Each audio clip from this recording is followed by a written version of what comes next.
What is up, guys? Rick Smackus here. Thank you so much for stopping by, and today, you've done it again, haven't you? Waited until the last minute to prep for the next season of Destiny 2. Well, don't worry, if you have, I got you. This is everything you can do in the final week to be as prepared as possible for Season 11. This is going to give you a leg up when this brand new season launches, give you a ton of extra experience, resources, and more so you can hit the ground running in the new season. And so, let's get started.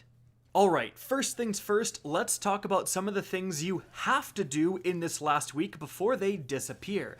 Firstly, access to the Seraph bunkers and Warmind bits. So those currencies and the bunkers in their entirety are going away next reset. So you have to use them now. So what do you do with this? And I've seen a lot of people ask that question. I have all these Warmind bits. What do I spend them on? Well, head to a bunker, at the very end of the week, because you're still going to be earning Warmind bits for doing strikes and whatever other activities in Destiny 2 up till that final day, actually. But you want to visit a bunker and spend them on chipsets. As you can see, it turns in 500 of your Warmind bits, as well as some Glimmer and Legendary Shards, and you get 7, and that lets you rank up that bunker.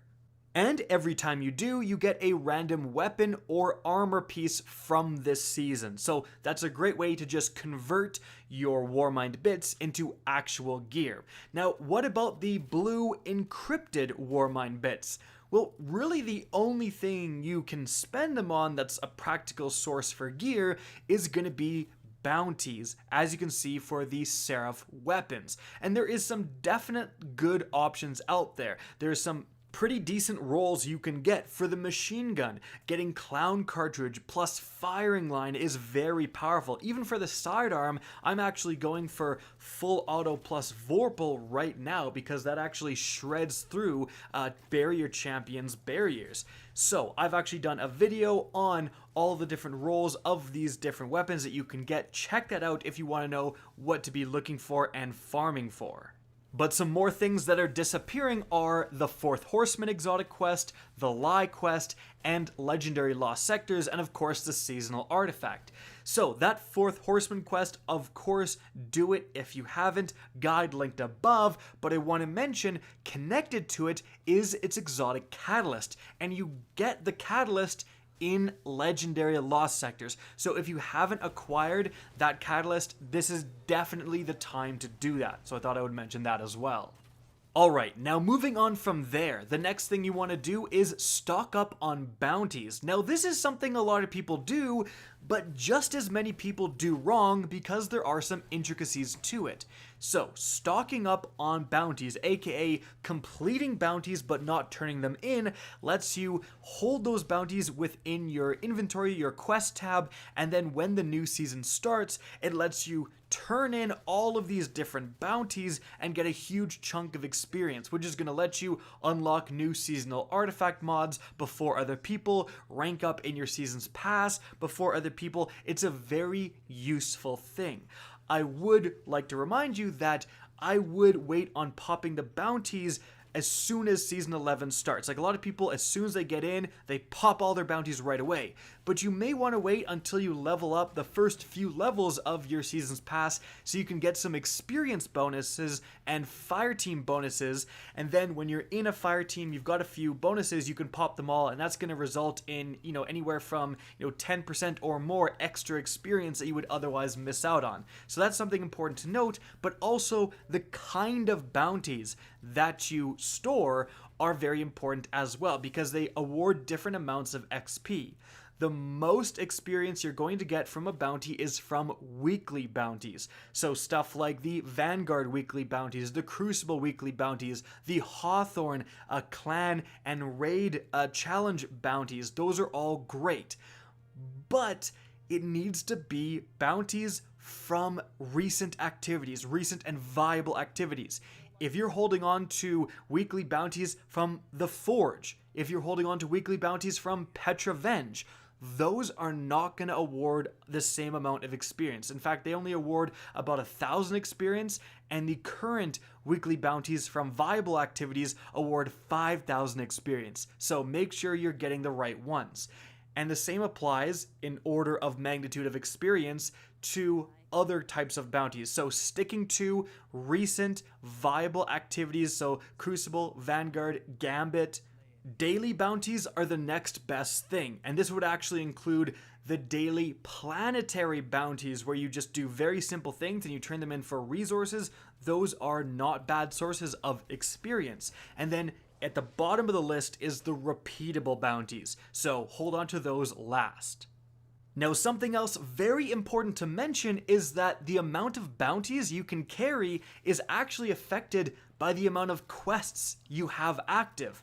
As you can see, I can't grab any more of these Warmind weapon bounties, but then I open my quest log and I delete a bunch of the leftover Guardian Games quests, like the different medals, and now I can grab a bunch more. So make sure that if you're full of bounties, you go into your quest tab and you clear that out of stuff you don't need.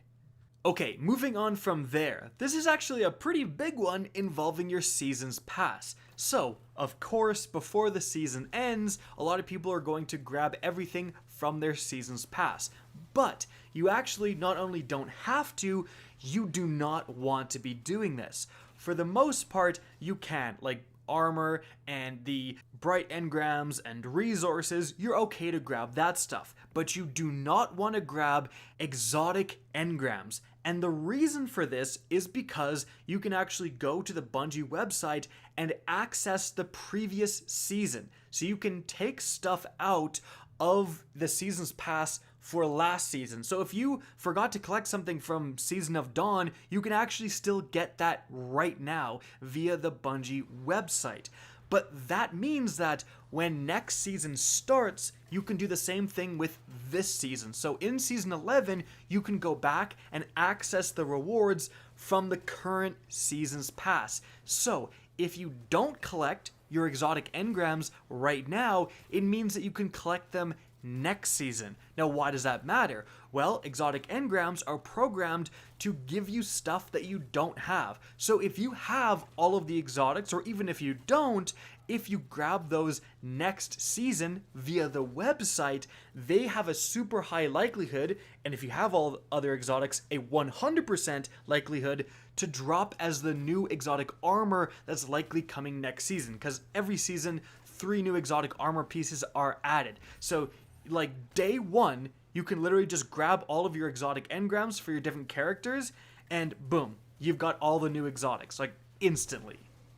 Okay, moving on from there, the next thing you really want to do is stock up on resources.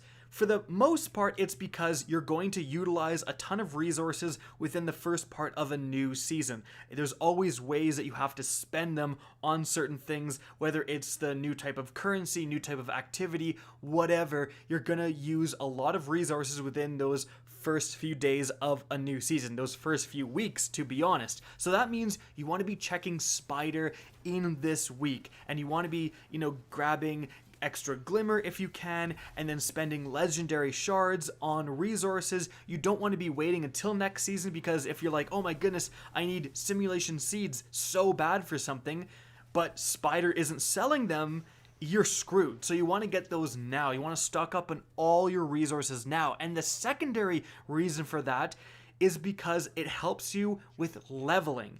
That's a little bit weird, but if you've seen my How to Get to 1,000 Light in a Day video, you know what I'm talking about. It's because there is actually certain vendors, and this rotates each day, that drop gear of level.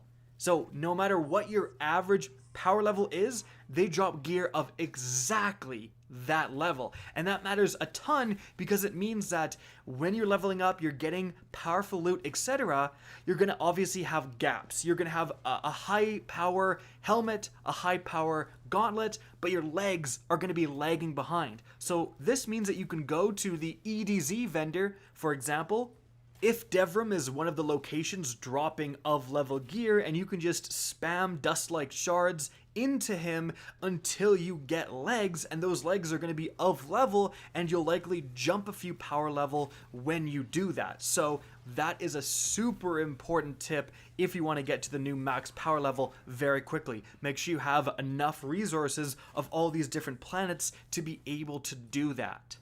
Alright, and the last thing I want to mention is that weapon sunsetting is kind of starting next season. It will only start affecting your gear in the fall expansion, but you'll be able to look at all of your different weapons and armor and see what maximum power they can be infused to. And then again in the fall expansion, a lot of that will be falling behind and won't be viable in endgame power level matters activities. So what you can start doing now is clearing your inventory and clearing your vault, because you're gonna have to make room for a lot of stuff. I mean, guys, this is a list of all of the different weapons that are going to be dropping in next season's World Drop Engram. So when you get a random legendary engram, you can get one of this massive list of things.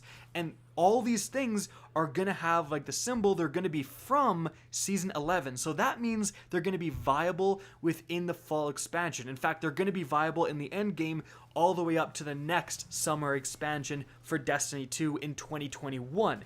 So that means you kind of want to keep room in your vault and inventory for this stuff, right? You might get a new version of the Gnawing Hunger and you already have a good roll, but the old good roll version isn't going to help you in the end game. So you're going to need to make room for the new version of the Gnawing Hunger that's going to last a lot longer that you got via this engram, you know? And that applies to all of the new weapons and armor coming next season. You're going to want to make room for it because it's going to be viable when other gear isn't. So keep that in mind as well. And so guys, that is it for the video. I hope you enjoyed, found this informative, and if you did, please remember to help me out by simply rating and especially sharing this video. If you guys want to see more Destiny 2 content similar to this, don't be afraid to slap that subscribe button. If you want to get in touch with me and keep up to date with the latest channel activity, the best way is to follow me on Twitter at @RickKackis. That's linked in the description down below. Again, I hope you enjoyed the video, and as always, have a good day.